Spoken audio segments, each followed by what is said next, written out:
Hello, this is Mr. Hornsby 83 with the Mr. Hornsby 83 review. Tonight I'm going to review what was a awesome pay-per-view in my opinion. I broke my freaking Ring of Honor pay-per-view virginity. But best in the world was a great pay-per-view. Now we'll get into the matches.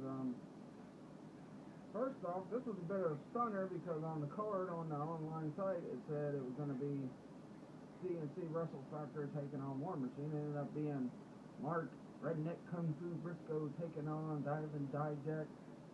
This match was probably, I'm not going to say the worst match on the card, but it wasn't great either. It wasn't too good either, you know.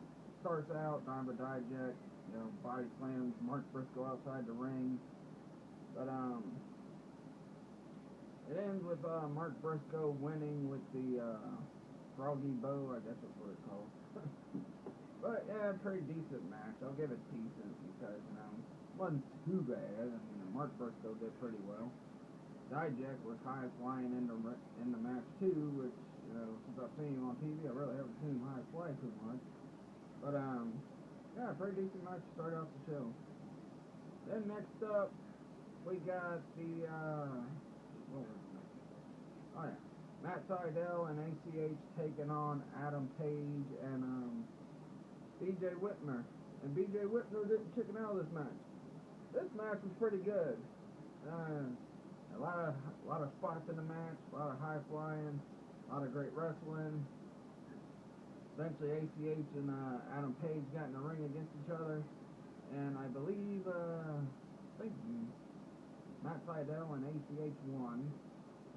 I could be wrong. No, yeah, I think Matt Sydal and ACH won. Next matchup was frickin' Dalton Castle, my bad. Dalton Castle versus Silas Young. This match was a good match. I was disappointed with the outcome because I wanted Silas Young to win, but Dalton Castle gets the win. And, yeah, pretty decent match. Well, it was a good match.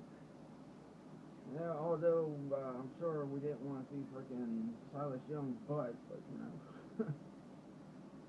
Dalton Castle kept trying to pull his pants down. Alright. Next matchup was CNC Wrestle Factory taking on War Machine. This match was a squash match. You say Cedric Alexander get the wrench out like he used on Moose last Saturday, and I'm going by Saturday because I watched it Saturday, and then they re-aired it Wednesday. That's Makes America, but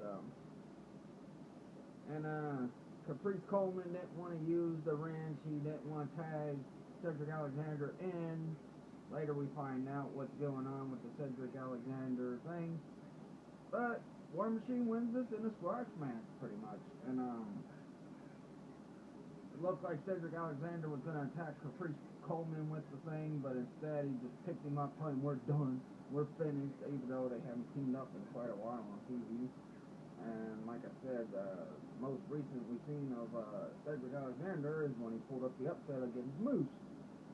So, yeah, pretty good match. Liked it. Well, not good match because it was a squash match. So, you know, the first match and this match, I have to say, tied for probably the only bad matches on the card. But next up, we get the Triple Threat #1 Contenders match, which was, oh man, one of the best Triple Threat matches I've seen in a while, aside from the Triple H Shawn Michaels Chris Benoit match in WWE. But it was a pretty good match, and I was very satisfied with the outcome because, you know what? My guy, Roger Strong, Mr. ROH, #1 contender, and they've already announced that Death Before Dishonor, that's when they get the title shot. I mean, and Elegant, he was pretty impressive in this match. Moose, pretty impressive in the match, but the standout was the winner, Roger Strong. You can even ask my wife, I marked out no sooner as I seen Roger Strong get that third count. I'm like, yeah! But, yeah, this was a very good match. Actually, these last few matches were good. Next up, we got the triple tag team match between the Kingdom and the Bullet Club. And this match was pretty decent. This match was pretty good. I mean, and I got to see what I want to see. I want to see AJ Styles and Adam Cole lock up in it. Pretty good match. Adam Cole seemed like he was carrying frickin' the Kingdom, because there was a point where the Young Bucks and AJ Styles eliminated Michael Bennett and Matt Taven, and they also knocked out Maria Kanellis with the super kick and then Pele by AJ.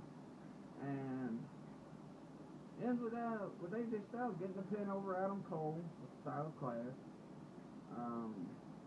Then the Kingdom sitting there looking at Adam Cole in disappointment when they're the ones that frickin' let Adam Cole down, because Adam Cole at one point wiped out all three of them. Wiped out frickin' the Young Bucks, Matt Jackson, and can't remember the other one's name. But wiped out the Jackson boys. Even had AJ Styles down for a bit. But yeah, the frickin' and Bennett sitting there, worrying about Maria. I know, because that's his wife and that. But what the heck was Matt Taven doing? He didn't do nothing. And then they're going to sit there and look at Adam Cole like he's the one that dropped the ball. They dropped the ball on Adam Cole. I think we're about to see a split up between the Kingdom, or they're going to kick Adam Cole out and add a new member. But if so, that'd be good, because Adam Cole, whether he's heel or face, is a good person. He could flip from heel to face. But yeah, pretty good match. Enjoyed it. Next matchup was the World Tag Team Championship of the World. The Addiction taking on the Crying Dragon. Nah, I'm joking, Red Dragon. But, I made the joke, they're the Crying Dragon, because they're complaining about, Daniel the Kaz beating them with the help of Saban. This match was pretty good, too. A lot of big spots, a lot of big, the crowd was into it. There was a point where it almost looked like Red Dragon was going to get the tag belts back, but then Saban pulled the ref out. And also the Addiction wrapped Bobby Fish's hand in the ropes to keep him from interfering in the match, and they dominated there for a bit on Kyle O'Reilly. Then, like I said, ref gets pulled out. It eventually ends up with the Addiction retaining the World Tag Team Championships of the World, which, I'm a big Addiction fan. I loved them when they were in TNA. All the great stuff they were doing in there, but TNA dropped the ball by not giving them the tag belts. But I guess TNA trying to make up for that with the Wolves. But yeah, good match. Then next up was the main event, and before I talk about this match, I gotta say, greatest world title match I've seen in 2015. I can't say ever, because I've seen a lot of great world title matches throughout my years of watching wrestling. Whether it be WWE, WCW, ECW, Ring of Honor. I've seen a lot of great world title matches. So I'm going to tell you, best world title match of 2015, by far. Jay Lethal taking on Jay Briscoe, and this match lived up to the hype.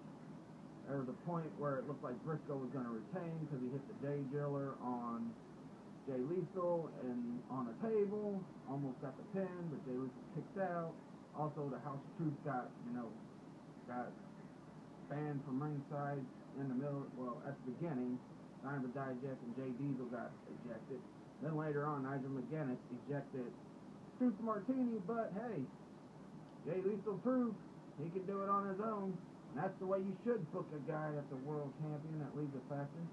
Is, book him the way they booked Jay Lethal tonight, because out of taking a Jay Driller through the table, taking just taking a brutal beating and coming out and winning the Ring of Honor World Heavyweight Championship. Now he's the TV champion and World Heavyweight, which I think what they might do, they might have something where Jay Lethal tries to give the belt to one of the other members of the House of Truth, or he takes on, like, Mark Briscoe challenges him because he's upset that, Jay Lethal took the world title from his brother, and Mark Briscoe might become television champion.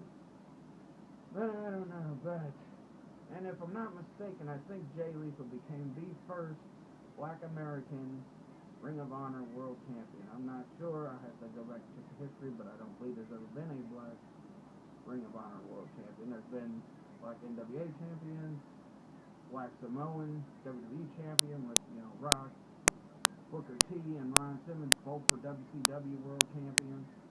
And, so, now all the people that remember Jay Lethal with Machismo on TNA, they need to take this guy serious because he's a really great wrestler. He can perform as a heel, face, whatever. He's just a great overall wrestler, and I'm really glad that Jay Lethal won. I think he deserves it.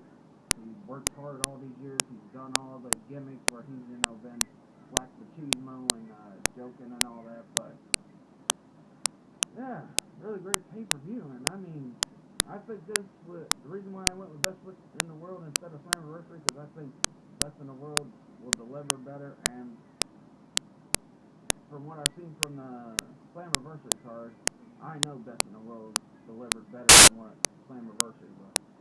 But that'll do it for this video. If you like this video, leave a comment. Follow me on my Facebook fan page, Mr. Hornsby83 Topics. I'm on Twitter at Mr. Hornsby83.